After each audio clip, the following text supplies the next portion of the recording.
squat. On enchaîne tout de suite avec notre première partie. Alors, pour la première partie, ce sera un fort time de 5 minutes. On aura 3 tours à réaliser.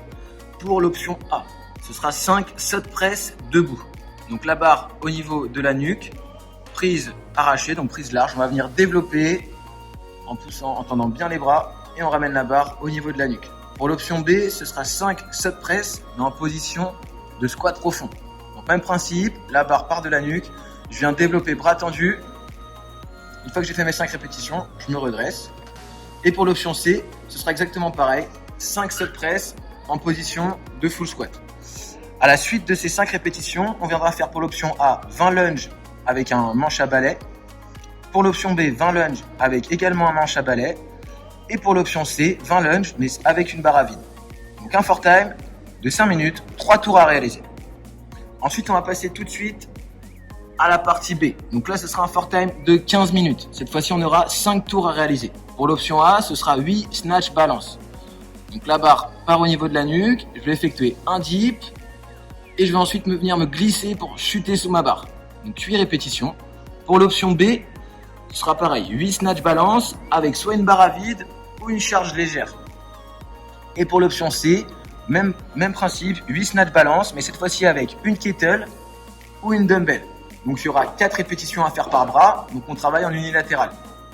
Toujours le même principe, mon petit dip et je viens me glisser sous ma dumbbell ou sous ma kettle en descendant le plus bas possible.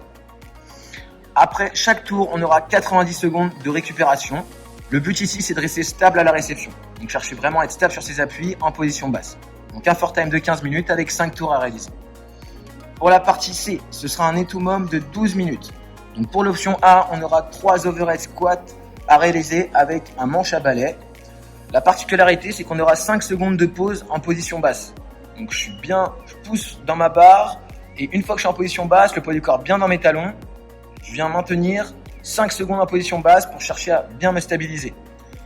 Pour l'option B, ce sera pareil.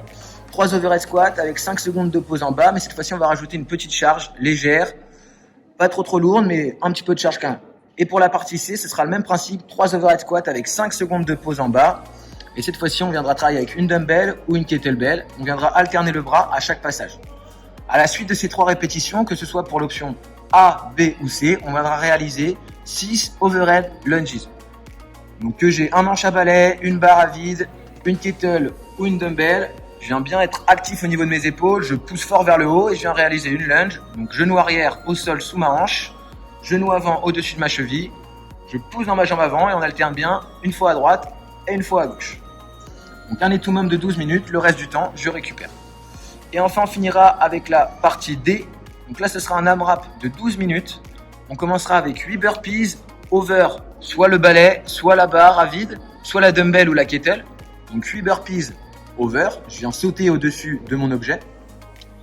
Et on enchaînera avec 8 overhead squats.